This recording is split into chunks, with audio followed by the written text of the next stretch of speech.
Hello दोस्तों, कैसे हैं आप लोग। उम्मीद करते हैं कि आप लोग अच्छे होंगे, स्वस्थ होंगे, मस्त होंगे। तो चलिए, हमने जो क्लास में थ्योरी पढ़ाए थे उस थ्योरी में से ऑब्जेक्टिव क्वेश्चन बनाने जा रहे हैं। आप लोग बनाइएगा और देखिएगा कि कितना में कितना क्वेश्चन आप लोगों का सही हो रहा है। तो चलिए, बिना देर किए हुए हम लोग पहला क्वेश्चन की ओर। पहला क्वेश्चन में क्या है, देखिए। पहला क्वेश्चन है, भारत के राष्ट्रीय ध्वज का नाम क्या है। भारत के राष्ट्रीय ध्वज का नाम क्या है। वंदे मातरम है, कि अशोक चक्र है, कि तिरंगा है, कि जनगण मन है। तो बताइएगा आप लोग इसका आंसर क्या होने वाला है। तो इसका जो आंसर है तिरंगा है। राष्ट्र का ध्वज क्या है, तिरंगा। अगला नंबर क्वेश्चन है, राष्ट्रीय ध्वज में सबसे ऊपर कौन सा रंग है। राष्ट्र के जो ध्वज होता है वो उसमें 3 रंग होता है। ऊपर में केसरिया, बीच में सफेद और नीचे में हरा होता है। तो इसमें पूछा है सबसे ऊपर में क्या सफेद होता है, केसरिया होता है, हरा होता है, कि नीला होता है। तो इसका जो आंसर होगा केसरिया होता है सबसे ऊपर में। अगला नंबर क्वेश्चन है, तिरंगे में केसरिया रंग किसका प्रतीक होता है। केसरिया रंग जो है वो किसका प्रतीक होता है। क्या शांति का होता है, कि हरियाली का होता है, कि साहस और बलिदान का होता है, कि गति का होता है। तो इसका आंसर बताइएगा आप लोग। तो इसका जो आंसर होने वाला है वह है साहस और बलिदान होगा इसका आंसर। ठीक। अगला नंबर क्वेश्चन, चौथा नंबर क्वेश्चन देखिएगा आप लोग ध्यान से। साथ ही साथ आप लोग चेक करिएगा कि कौन सही है और कौन गलत है। जो गलत होगा उसको गलत के चिन्ह मारिएगा, जो सही होगा वो सही का चिन्ह लगाइएगा। अगला नंबर क्वेश्चन होगा, राष्ट्रीय ध्वज की सफेद पट्टी किसकी संदेश देती है। राष्ट्र में जो ध्वज में सफेद पट्टी है वह किसकी संदेश देती है। क्या विकास की, शक्ति की, शांति और समुद्र की, या गौरव की। तो इसका आंसर सी होगा। अगला नंबर क्वेश्चन, सफेद पट्टी के बीच में स्थित अशोक चक्र में कितनी तीलियां होती हैं। 30 तीलियां होती हैं, कि 24 तीलियां होती हैं, कि 20 तीलियां होती हैं, कि 48 तीलियां होती हैं। तो इसका जो आंसर होगा 24 तीलियां होती हैं।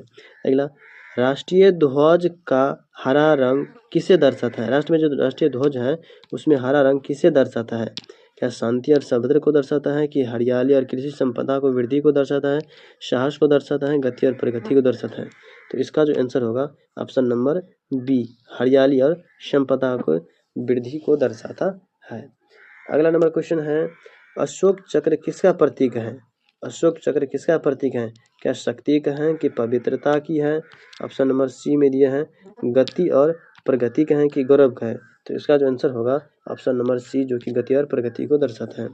अगला, भारत का राष्ट्रीय गान क्या है। भारत के जो राष्ट्रीय गान है क्या है, वंदे मातरम है, कि सत्यमेव जयते हैं, कि जनगण मन है, कि सारे जहां से अच्छा है। इसका जो आंसर होगा जनगण मन, जो कि ऑप्शन नंबर सी होगा, भारत का राष्ट्रीय गान। अगला नंबर क्वेश्चन, 9वां नंबर जो क्वेश्चन है वह है, जनगण मन मूल रूप से किस भाषा में लिखा गया है।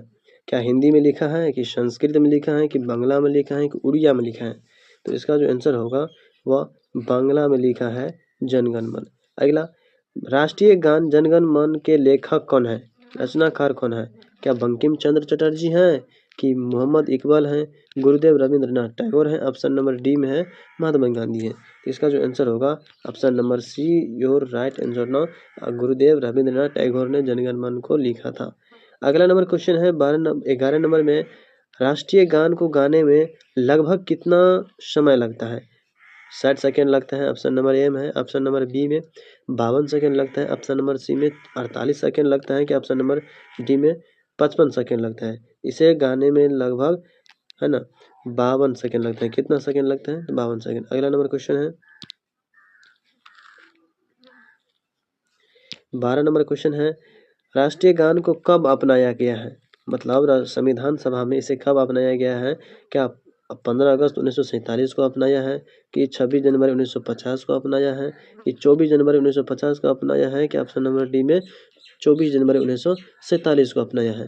तो इसका जो आंसर होगा वो ऑप्शन नंबर सी होगा, जो कि 24 जनवरी 1950 ईस्वी में अपनाया था। अगला, भारत का राष्ट्रीय गीत क्या है। भारत का राष्ट्रीय गीत क्या है। जनगण मन है, सत्यमेव जयते हैं, कि वंदे मातरम है, कि सारे जहां से अच्छा है।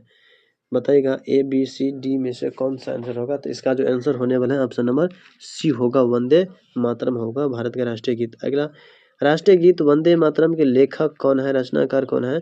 हैं, तो बताइए ऑप्शन नंबर ए में है Rabindranath Tagore, option number B में है Jawaharlal Nehru, option number C में है Bankim Chandra Chatterjee, option number D में है सरदार वल्लभ भाई पटेल। इसका जो आंसर होगा ऑप्शन नंबर सी, वंदे मातरम को जो रचनाकार है वह बंकिम चंद्र चटर्जी हैं।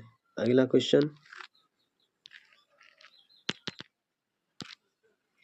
15 नंबर क्वेश्चन ध्यान से देखिएगा आप लोग। 15 नंबर में है वंदे मातरम किस उपन्यास से लिया गया है, वंदे मातरम किस उपन्यास से लिया गया है, यानी ये जो है आनंद मठ से लिया गया है। अगला राष्ट्रीय गीत वंदे मातरम को कब अपनाया गया है, राष्ट्रीय गीत जो है वह संविधान सभा में कब अपनाया गया है। ऑप्शन नंबर ए में 26 जनवरी 1950 ईस्वी को, ऑप्शन नंबर बी में 15 अगस्त 1947 ईस्वी को, ऑप्शन नंबर सी में 26 नवंबर 1949 ईस्वी को, ऑप्शन नंबर डी में 24 जनवरी 1950 ईस्वी को। वंदे मातरम को अपनाया गया था 24 जनवरी 1950 ईस्वी को, ऑप्शन नंबर डी होगा। अगला क्वेश्चन भारत का राष्ट्रीय पशु क्या है, भारत का जो राष्ट्रीय पशु है, पशु का नाम बताइए, क्या शेर है कि हाथी है कि बाघ है कि मोर है। भारत का राष्ट्रीय पशु जो है वह क्या है, तो बाघ है, ऑप्शन नंबर सी होगा। अगला क्वेश्चन 18 नंबर में क्वेश्चन क्या कहा है, देखिएगा ध्यान से आप लोग। 18 नंबर में क्वेश्चन है राष्ट्रीय पशु बाघ किसका प्रतीक है, बाघ किसका प्रतीक है, क्या सुंदरता का है, जी नहीं, पवित्रता का है, जी नहीं, शक्ति का है, जी नहीं, शक्ति, चपलता और ताकत का है। अगला बाघों की संख्या बचाने के लिए प्रोजेक्ट टाइगर की शुरू कब किया गया था, अप्रैल 1972 में, अप्रैल 1973 में, मार्च 1973 में और जनवरी 1973 में। इसे जो है ना अप्रैल 1973 ईस्वी में अपनाया गया था। अगला क्वेश्चन 20 नंबर में है भारत का राष्ट्रीय पक्षी क्या है, भारत के राष्ट्रीय पक्षी क्या है, क्या हंस है कि सारस है, मोर है कि कबूतर है। तो इसका जो आंसर होगा मोर, क्या होगा आंसर मोर। अगला नंबर क्वेश्चन 21 नंबर में है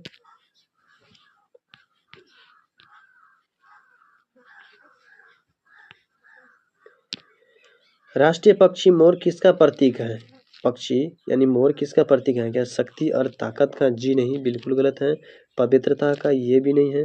ऑप्शन नंबर सी में क्या दिया है, ऑप्शन नंबर सी में है सुंदरता, गौरव और अनुराग, जी हाँ बिल्कुल, सुंदरता, गौरव और अनुराग का प्रतीक है, ऑप्शन नंबर सी। अगला मोर को राष्ट्रीय पक्षी के रूप में कब अपनाया गया है, यानी भारत के राष्ट्रीय पक्षी मोर हैं, उन्हें संविधान सभा में कब अपनाया गया है, क्या 1950 में, बिल्कुल गलत, ऑप्शन नंबर बी में 1947, ये भी नहीं हो सकता है, ऑप्शन नंबर सी में 1963, देखते हैं ऑप्शन नंबर डी जी, ये नहीं, तो इसका मतलब क्या होगा आंसर ऑप्शन नंबर सी जो कि 1963 ईस्वी में अपनाया गया था। अगला नंबर क्वेश्चन है 23 नंबर क्वेश्चन, 23 नंबर में है भारत का राष्ट्रीय प्रतीक चिन्ह क्या है, भारत का राष्ट्रीय प्रतीक चिन्ह अशोक चक्र है कि तिरंगा है कि कमल है कि अशोक स्तंभ है। अशोक चक्र, जी नहीं, बिल्कुल गलत है, तिरंगा भी नहीं है, कमल भी नहीं है, अशोक स्तंभ है भारत का राष्ट्रीय प्रतीक चिन्ह। अगला राष्ट्रीय प्रतीक चिन्ह में देवनागरी लिपि में लिखा आदर्श वाक्य क्या है, अशोक स्तंभ है, उसके नीचे में जो देवनागरी लिपि में लिखा है वह क्या लिखा है, तो सत्यमेव जयते लिखा है, जो कि ऑप्शन नंबर डी है, सॉरी सी है।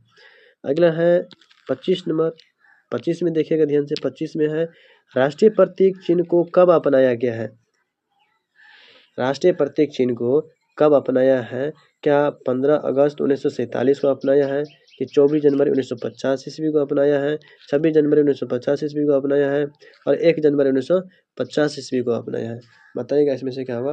तो इसे जो है सो 26 जनवरी 1950 ईस्वी को अपनाया है राष्ट्रीय प्रतीक चिन्ह को। अगला नंबर क्वेश्चन है भारत का राष्ट्रीय फूल क्या है, भारत का राष्ट्रीय फूल पूछा है, गुलाब है, गेंदा है, कमल है, सूरजमुखी है, तो ऑप्शन नंबर सी जो कि कमल होगा। अगला राष्ट्रीय फूल कमल किसका प्रतीक है, राष्ट्रीय फूल जो कमल है वह किसका प्रतीक है, क्या गौरव का है कि शक्ति का है कि पवित्रता और सुंदरता की है कि विकास की है, ऑप्शन नंबर सी होगा पवित्रता और शुद्धता के लिए। अगला क्वेश्चन 28 नंबर में है भारत का राष्ट्रीय फल क्या है, जिन्हें फलों का राजा कहा जाता है वो क्या है, तो आम है, क्या है, ऑप्शन नंबर सी आम है।